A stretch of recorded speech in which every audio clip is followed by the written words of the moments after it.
Baik, selamat datang, selamat berjumpa kembali. Pada pembahasan kali ini, kita akan membahas tentang normalisasi database, di mana kita akan mempelajari tentang bentuk normal pertama, kedua, sampai dengan ketiga. Normalisasi bisa dikatakan sebagai teknik pengorganisasian data dalam sebuah database, di mana normalisasi merupakan pendekatan sistematis dekomposisi tabel untuk menghilangkan redundansi dan ketergantungan data dan karakteristik yang tidak diinginkan. Normalisasi membagi tabel yang lebih besar menjadi tabel yang lebih kecil dan menghubungkan mereka menggunakan hubungan relasi. Bisa dikatakan normalisasi adalah proses multi-step yang menempatkan data ke dalam bentuk tabel, kemudian menghapus data duplikat dari tabel relasi. Tujuan normalisasi, ada yang tahu? Tujuannya ialah untuk menghilangkan redundansi data atau data ganda dan memastikan data disimpan secara logis. Lalu, apa maksud dari redundansi data? Redundansi data berarti memiliki beberapa salinan data yang sama dalam database. Data yang sama muncul beberapa kali dalam database sehingga menyebabkan data ganda. Masalah ini muncul ketika database tidak dinormalkan. Nah, jika tabel tidak dinormalkan dan memiliki redundansi data, maka tidak hanya akan memakan ruang memori yang lebih besar, tetapi juga akan membuatnya sulit untuk memanage dan memperbaharui database. Selain itu, perlu diketahui bersama, anomali atau penyimpangan seperti insert, tabel, kemudian update, delete akan sering terjadi jika database tidak dinormalkan.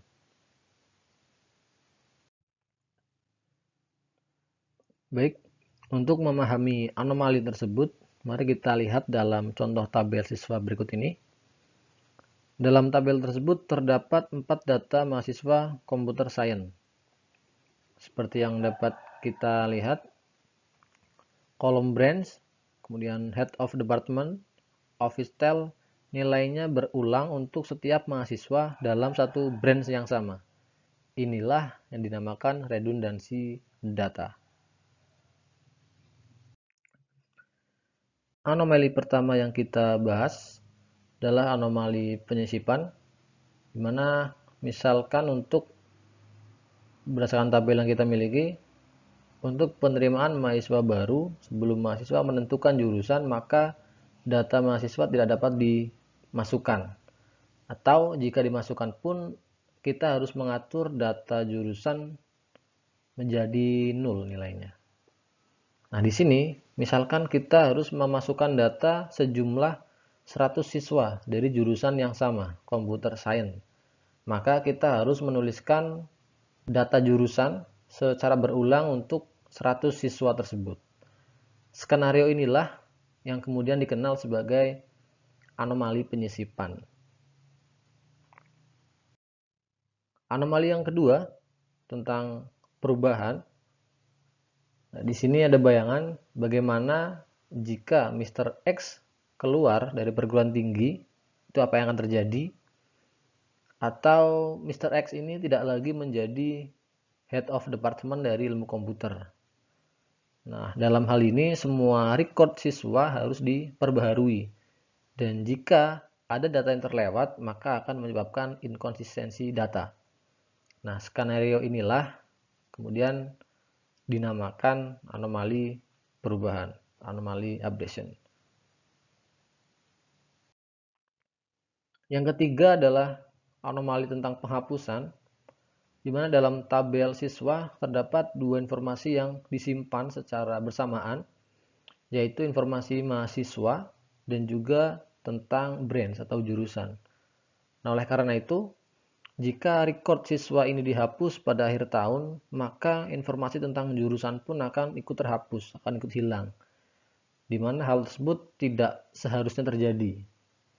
Nah, anomali penghapusan ini terjadi ketika Melakukan penghapusan data akan mengakibatkan hilangnya beberapa informasi yang tidak terkait yang disimpan sebagai bagian dari data tabel yang dihapus.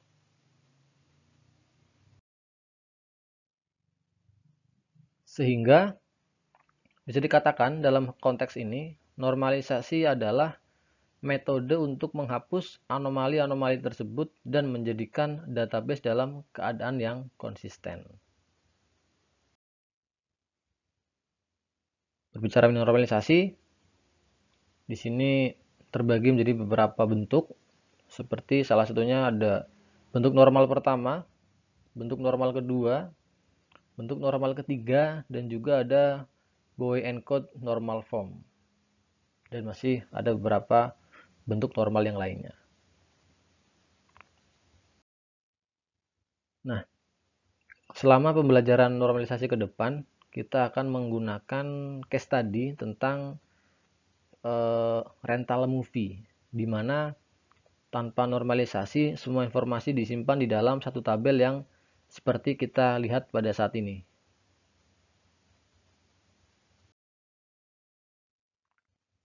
Memasuki aturan yang pertama, yaitu bentuk normal pertama, memiliki ketentuan di mana setiap sel kolom tabel harus berisi nilai tunggal, yang berarti tidak boleh berisi beberapa nilai. Kemudian, setiap baris rekord haruslah unik, di mana hal ini untuk menghindari kebingungan pada saat mengambil data atau melakukan operasi lain pada data yang disimpan. Dari tabel ini, kita akan melihatnya. Setiap baris record adalah unik. Nah, pada tabel contoh di sini sudah terpenuhi, tetapi terdapat satu kolom yang berisi nilai lebih dari satu, berisi nilai ganda, yaitu film yang dipinjamkan. Contohnya, pada baris record pertama, pada kolom movie rented, berisi 2 judul movie. Nah, perlu diketahui, syarat bentuk normal pertama adalah mengharuskan setiap sel kolom memiliki nilai tunggal. Maka untuk menyelesaikan masalah ini, kita breakdown data tersebut menjadi satu nilai record sehingga hasilnya sebagai berikut. Kolom berisi nilai tunggal terpenuhi dan juga record yang unik juga terpenuhi. Perlu diketahui bersama, dengan bentuk normal pertama ini akan meningkatkan potensi munculnya redundansi data sebagaimana dilihat banyak kolom dengan data yang sama pada beberapa baris. Tetapi dapat dilihat juga sekarang pada tabel contoh setiap baris record memiliki karakteristik yang unik. Nah, sebelum kita melanjutkan ke bentuk normal yang lainnya, mari kita pahami terlebih dahulu tentang beberapa hal penting berikut. Apa itu kunci? Sambil mereview materi sebelumnya, atribut kunci adalah nilai yang digunakan untuk mengidentifikasi baris record di dalam sebuah tabel secara unik. Kemudian, kunci bisa terdiri dari satu atribut atau kombinasi dari beberapa atribut. Dan juga untuk penyebutannya, atribut di dalam tabel yang digunakan untuk mengidentifikasi record secara unik disebut atribut kunci. Sedangkan atribut yang tidak digunakan untuk mengidentifikasi record secara unik disebut atribut non kunci. Selanjutnya ada primary key, di mana merupakan atribut tunggal yang digunakan untuk mengidentifikasi record secara unik. Kunci bisa terdiri dari satu atau dua atribut.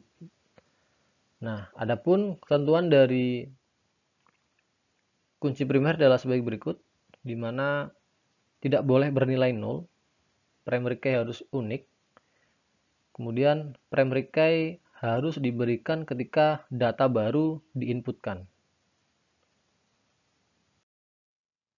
Selanjutnya, composite key bisa diartikan sebagai kombinasi beberapa atribut yang digunakan untuk mengidentifikasi record secara unik. Dalam contoh tabel yang kita miliki, terdapat dua orang dengan nama yang sama, yaitu Robert Peel, tetapi mereka memiliki tempat tinggal yang berbeda. Maka dari itu, di sini kita membutuhkan kombinasi informasi nama dan alamat untuk bisa mengidentifikasi record secara unik. Nah, kondisi inilah yang kemudian disebut sebagai kunci komposit.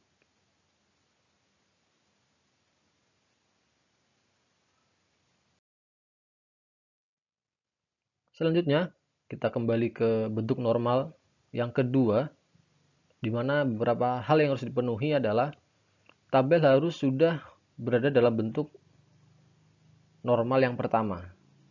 Kemudian tidak mengandung partial dependensi dan juga single column primary key. Primary key harus dalam kolom tunggal.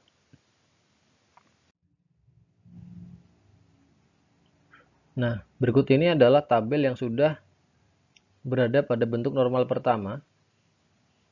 Untuk bisa melanjutkannya, kita perlu untuk membagi tabel di atas dengan menambahkan informasi tambahan, di mana kita akan membaginya menjadi dua tabel terpisah, tabel 1 dan tabel 2, di mana tabel 1 mengandung informasi tentang keanggotaan, berisi full name sampai dengan alamatnya. Kemudian file yang kedua, tabel yang kedua berisi informasi tentang film yang disewakan. Nah, selanjutnya kita memperkenalkan kolom baru membership ID sebagai kunci primer untuk tabel 1. Sehingga nantinya setiap baris record akan menjadi unik dengan penambahan membership ID. Nah, sehingga didapatkan seperti ini, di mana perlu diketahui partial dependency adalah ketika terdapat composite key di mana semua atribut di dalam tabel bergantung kepadanya, bukan bergantung kepada kunci primer yang sesungguhnya. Nah, tadi sebelum membership ID diberikan, disisipkan, maka di sana ada composite key yang sudah kita bahas sebelumnya, yaitu antara nama dan juga alamat untuk bisa mengidentifikasi record secara unik. Nah, maka dari itu, pada tabel ini kita pecah, kemudian tidak lupa kita menambahkan membership ID sebagai kunci primer tabel 1. Sehingga dari tabel 1, semua record itu akan bergantung pada satu kunci primer utama, yaitu membership ID. Nah, bisa dilihat sampai di sini sudah tidak ada lagi partial dependency, sehingga bisa dikatakan tabel berikut ini adalah sudah dalam bentuk normal yang kedua. Dapat disimpulkan juga, untuk menghilangkan partial dependency, kita dapat memecah tabel, menghapus atribut yang menyebabkan partial dependency, dan memindahkan atribut tersebut ke tabel lain yang sesuai.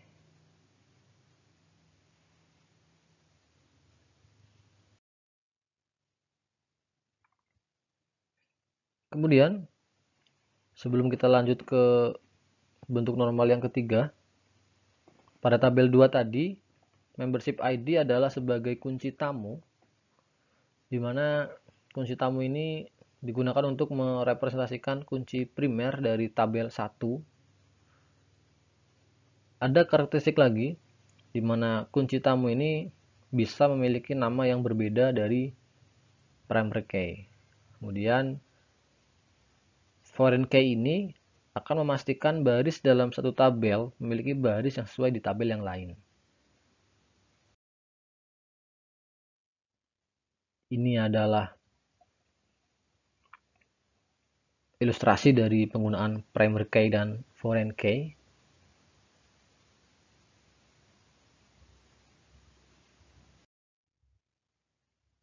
Selanjutnya, nah di sini sebagai contoh mengapa foreign key itu diperlukan, dan ini adalah karakteristiknya, di mana di tabel 2 akan dimasukkan record atau data dengan membership ID nilainya 101, kemudian filmnya adalah Mission Impossible.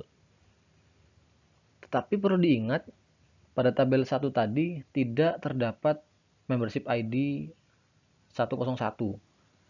Maka dari itu, database ini akan melemparkan error, di mana ini akan membantu database dalam meningkatkan integritas dari data. Ada satu hal penting lagi sebelum kita melanjutkan ke bentuk normal yang ketiga, di mana ada ketentuan transitive functional dependency, di mana ini terjadi ketika kita mengubah kolom non kunci, maka akan menyebabkan salah satu kolom non kunci lainnya berubah. Nah, perhatikan pada tabel 1. Nah, di sini mengubah kolom non kunci full name mungkin akan mengubah salutasinya. Misal Robert Peel kemudian dirubah menjadi Janet Jones, seharusnya akan mengubah salutasinya. Nah, mari kita lanjutkan ke bentuk normal ketiga. Nah, dalam bentuk normal ketiga ini, tabel harus sudah ada dalam bentuk normal yang kedua. Dan syarat penting lainnya adalah tidak adanya transitive functional dependency. Ini hal yang harus dipenuhi. Nah, berikut adalah bentuk normal kedua yang kita miliki sebelumnya. Nah, untuk memindahkan tabel normal kedua ini ke dalam bentuk ketiga, kita perlu untuk membagi lagi tabel di atas ini. Ingat, pada pembahasan dependensi yang tadi, tabel bentuk kedua yang kita miliki mempunyai transitive dependency, yaitu antara kolom full names dan juga salutasi.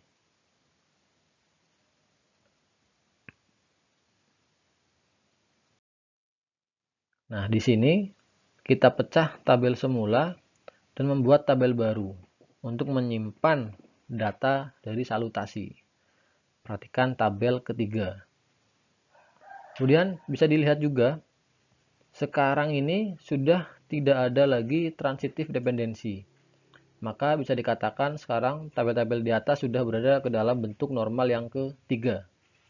Dalam tabel 3, salutasi ID adalah primary key-nya dan menjadi kunci tamu di tabel 1. Nah, perlu diketahui juga, adapun keuntungan dari menghilangkan transitive dependency adalah jumlah duplikasi data akan berkurang, sehingga integritas data dapat dicapai.